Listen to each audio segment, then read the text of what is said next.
A graça e a paz de nosso Senhor e Salvador Jesus Cristo seja com todos vós. Amados irmãos, eu tenho ouvido muitas dúvidas de alguns sobre a sua salvação, sobre se a gente perde, se a gente não perde a salvação.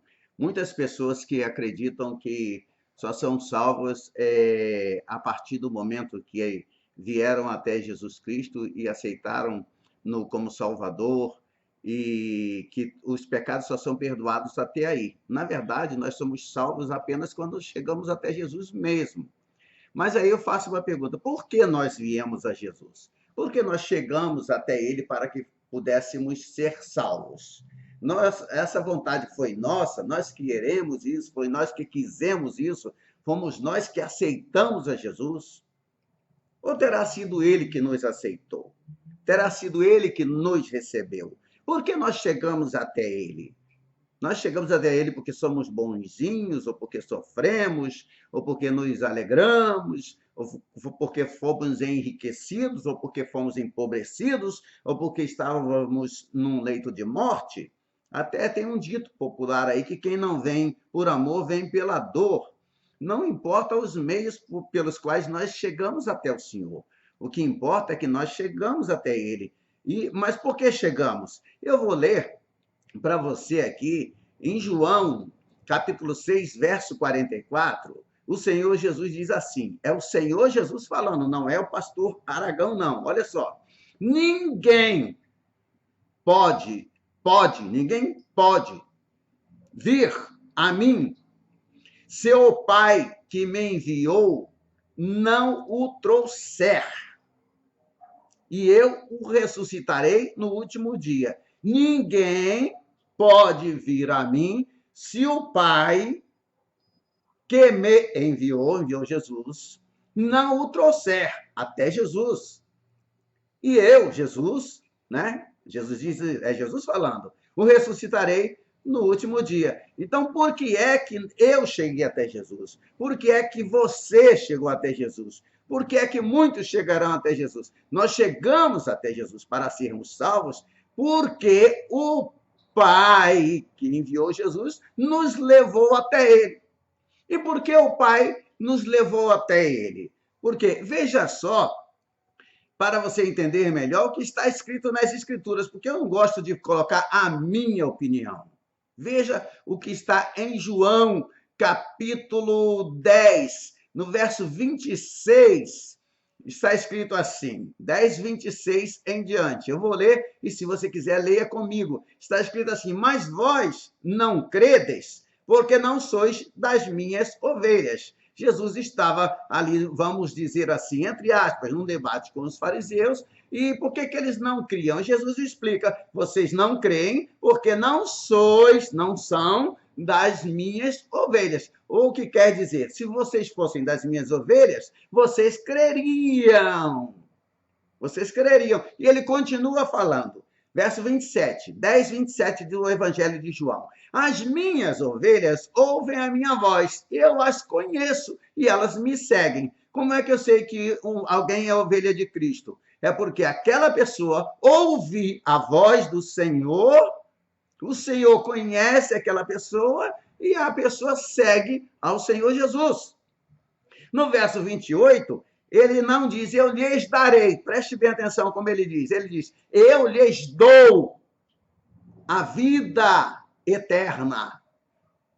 Até quando? Até eu pecar? Não. Olha ele falando. E jamais perecerão. E ninguém as arrebatará da minha mão. Ninguém as arrebatará da minha mão.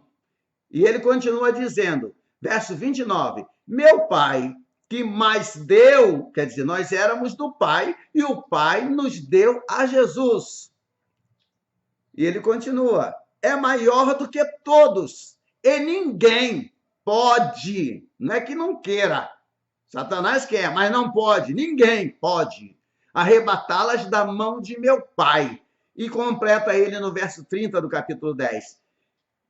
Completa dizendo o seguinte, eu e o Pai somos um. Jesus e o Pai são um. Que maravilha a gente saber disso, não é? Que eu e você chegamos até Jesus, porque o Pai nos levou até ele. E por que o Pai nos levou até ele? Porque nós éramos do Pai, nós já éramos do Pai, e o Pai nos levou até Jesus para que nós pudéssemos ser salvos, porque só Jesus Cristo salva, só Jesus Cristo salva, ninguém mais além de Jesus salva, irmão, somente ele. E a gente não deve esquecer disso de jeito nenhum, de jeito nenhum. O Pai nos leva.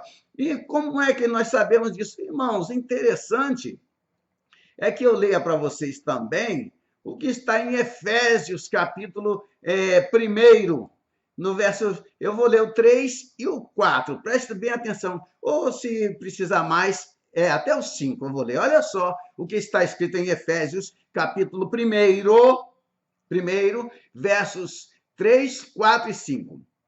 Paulo diz o seguinte para nós, o apóstolo da graça: bendito seja o Deus e Pai de nosso Senhor Jesus Cristo, o qual nos abençoou com todas as bênçãos espirituais nas regiões celestes em Cristo, como também nos elegeu nele antes da fundação do mundo,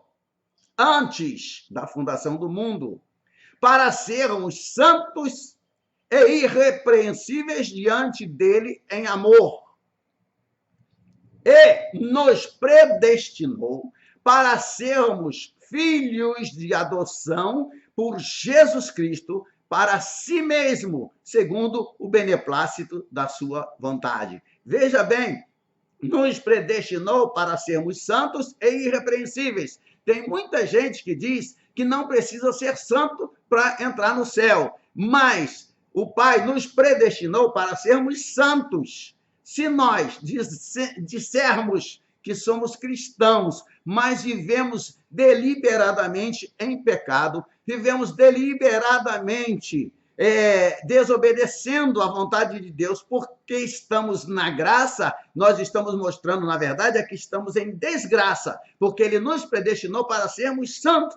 E quando nós pecamos, nós deixamos de lado a busca do conhecimento pela santidade de Deus. Deus é tão santo que não pode ver o mal, e ele não pode ver o mal nem em nós. Quando nós recebemos a Jesus, o Espírito Santo, antes de que isso tivesse acontecido, o Espírito Santo nos ressuscitou. Paulo diz que nós estávamos mortos em delitos e pecados, ou seja, estávamos espiritualmente mortos, mas o Espírito de Deus nos ressuscitou para que nós pudéssemos ir a Jesus. Porque um morto não ouve, um morto não fala, um morto não lê, um morto não crê, não tem capacidade de crer nem de se arrepender. Então, o Espírito de Deus nos ressuscita espiritualmente. Então, nós podemos ouvir a palavra, crer na palavra, nos arrepender dos nossos pecados e somos levados pelo Pai até Jesus Cristo para a salvação. Então, Cristo nos salva. E esta salvação é eterna. Uma salvação que se tem hoje e pode se perder amanhã, eu não quero, porque essa não é a salvação que vem de Deus. Ninguém pode nos arrebatar da mão de Deus. E Jesus, quando nos comprou, pagando preço na cruz do Calvário, ele não nos comprou perdoando apenas os pecados até aquele momento, não. Ele nos comprou pela vida inteira. Ele pagou o preço dos nossos pecados, desde que nós os começamos a cometer, até o dia em que nós morrermos aqui ou formos arrebatados para o céu. A tua salvação é segura. A tua salvação, se você veio trazido pelo Pai e creu verdadeiramente em Jesus e o recebeu na tua vida como teu Senhor e como teu Salvador, ela é eterna. Eterna quer dizer uma vida que não morre, uma vida que não pode ser roubada, uma vida que não pode ser perdida, uma vida que não pode ser tomada. Mas, pastor Aragão, e se eu pecar? Aí diz a Bíblia que como o Pai terreno nos açoita quando nós desobedecemos, o Pai Celestial age da mesma maneira. Ele nos disciplina para que nós não possamos, irmãos, de jeito nenhum estar fora do lugar. É como o pastor que pega o seu cajado e quando vê que uma ovelha está se desviando do rebanho, ele toca na ovelha com o cajado para que ela volte para o seu lugar. O Senhor nos salvou completamente e você deve crer nisso, você pode crer nisso, mas não fica com as minhas palavras, não. Confira na Bíblia os versículos que eu falei e peça orientação ao Espírito de Deus. Fique firme no Senhor, confie nele, ele é o meu Deus, ele é o teu Deus, ele é o nosso Pai. E não se preocupe com aquelas pessoas que vivem tentando discutir, dizendo, olha, você tem que falar Yeshua, Yehoshua, e ficam procurando o nome, a pronúncia do nome do Senhor, porque não deve falar o nome de Jesus, é o nome de Jesus sim, não há outro nome dado debaixo do céu pelo qual nós devamos ser salvos, a não ser o de Jesus Cristo. Ah, mas pastor, originalmente, irmãos, muito mais importante do que sabermos a pronúncia do nome do Senhor, é termos o caráter de Deus, é termos a vida de Deus em nós, porque Paulo disse o seguinte, irmãos, agora já não vivo mais eu, mas Cristo vive em mim. Quando Cristo vive em alguém, ele olha com o olhar de Cristo, ele fala com as palavras de Cristo, ele abençoa com as bênçãos de Cristo, ele põe as mãos com as mãos de Cristo. É Cristo agindo através dele, é Cristo olhando através dele, é Cristo amando através do amor dele, é Cristo falando com você. Quando Cristo vive em nós, é Cristo em nós, e por causa disso nós vencemos o pecado e podemos ter certeza que se morrermos, estaremos com ele, e se formos arrebatados, é porque ele está em nós. Que Deus te abençoe, medite nessas poucas palavras e que o Espírito de Deus continue cada dia mais falando ao teu coração e te mantendo firme até aquele dia, porque eu estou bem certo que aquele que em vós, em nós, aquele que em nós começou a boa obra, a completará até o dia do Senhor. Que Deus te abençoe em nome de Jesus. Paz seja contigo. Amém?